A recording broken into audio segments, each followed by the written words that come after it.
Atensyon, lahat ng mga SSS pensioners, kakapasok lang po, importanteng anunsyo mula sa SSS, 6,000 pesos hanggang 8,500 pesos. One-time payout, magaganap ba ito?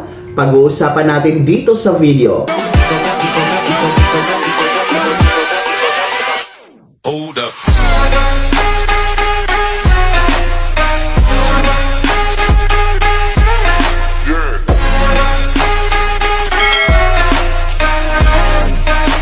Hello mga ka-vlogs! Welcome dito sa aking YouTube channel. Magandang araw po sa lahat ng mga manonood. Saan po kayong dako sa mundo? Kumusta kayo mga ka-vlogs?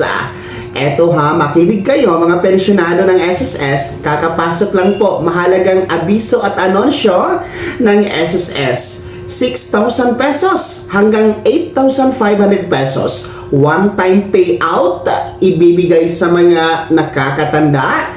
Ako po, pag-uusapan natin yan mamaya-maya kung ano nga ba ang totoo. Pero kung bago ka pa lang dito sa aking channel, i-click nyo muna ang subscribe button na nasa baba.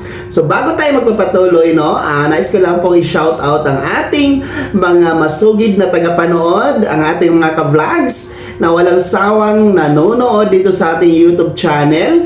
Hello po dyan sa may Bulacan, dyan po sa may Zambales. Yan, meron din tayong mga viewers from Leyte, dyan sa may Tacloban, dyan sa may Iloilo, and sa Cebu, Zamboanga City, and dyan sa may Cotabato City. Shoutout din po sa mga taga-Albay, mga taga-Cagayan, and Metro Manila. Naku po, marami tayong mga nagpapa-shoutout. Hindi ko na maisa-isa sa dami niyo. Well, anyway, kumusta kayo dyan mga ka-vlogs?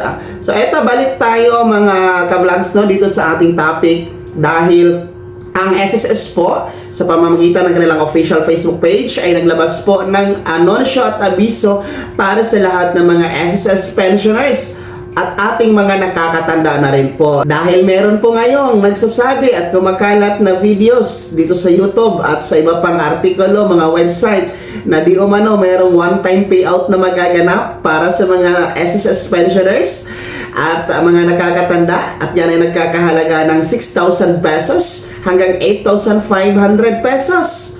Well, ang SSS po ay mariing pinabulaanan ang nasabing artikulo, ang nasabing balita, dahil hindi po yan nanggaling sa kanila. Hindi po yan totoo na galing po sa SSS ang abisong yan na merong ganoon na halaga 6,000 hanggang 8,000 piso na one-time payout para sa mga pensyonado at mga nakakatanda.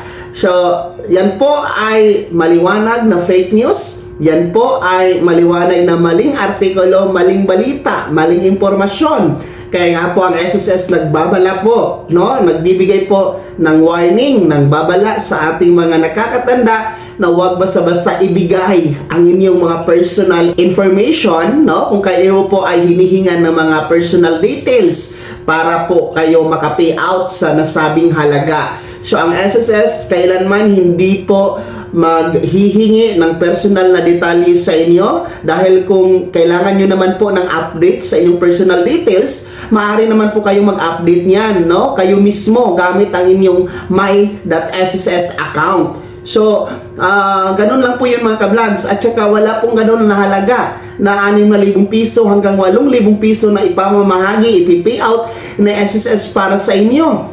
Hindi na nga maibigay yung 1,000 piso na second tranche. Hirap na nga si SSS doon sa second tranche na 1,000 piso. Ito pa kayang 6,000 hanggang 8,000 piso ipamimigay sa inyo, di ba? So common sense lang yan mga ka-vlogs. Yan pa lang, sa halaga pa lang, po, fake news yan, hindi yan totoo. Kaya mag-ingat at maging mapanuri, babala, huwag ibigay ang inyong mga personal informations kung sino man ang naghihingi sa inyo sa pamamagitan ng text o tawag, dahil hindi po yan galing kay SSS mga ka-vlogs. So tulungan po natin ang SSS na sumpuin ang mga ganitong klaseng panliling lang para sa inyo mga nakakatanda. So para sa mga legit informations, manatiling nakatutok sa mga sa official Facebook page ng SSS, dahil dyan po ay lihitimo po ang kanilang mga advisory, mga anunsyo no? At dito sa ating YouTube channel, makakaasa kayo na katuwang tayo ni SSS sa pagpapalaganap po ng tamang impormasyon at paglaban sa fake news.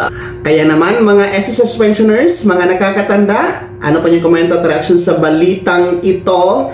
Sino po sa inyo dito ang minsan na natawagan na di umano taga SSS at hinihingi ang inyong mga personal informations?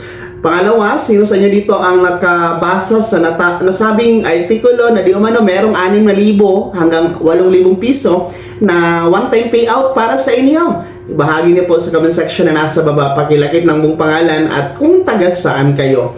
Bago ako magtapos sa video na to, kung gusto niyo po sumuporta sa aking YouTube channel, maaari niyo pong i-click ang ating super thanks button na nasa baba. Sa mga gusto maging miyembro, pwede i-click nyo lamang ating join button. Maraming perks dyan mga ka-vlogs. Be my member now. Sana naging gabay ang video na to kahit papano. Napag-uusapan natin ang mga mahahalagang bagay-bagay na may kinalaman sa pagiging miyembro, benepisyaryo at pensyonado sa SSS. Kung hindi ka pa nakasubscribe dito sa aking YouTube channel, maaari nyo nang i-click ang ating subscribe button na nasa baba. Huwag kalimutan na pindutin ang notification bell, ilagay sa all para updated ka sa lahat ng mga videos na i-upload ko. Maaari nyo din i-like ang video na to at kung meron ka pa mga tanungan, maaari nyo i-komento sa comment section na nasa baba. Paki-follow na din po ang aking official Facebook page na nasa screen nyo. Muli po, ako si Daniel Timpawa na nagsasabing dito sa aking YouTube channel, Pawang Katotohanan at lahat, totoo lamang.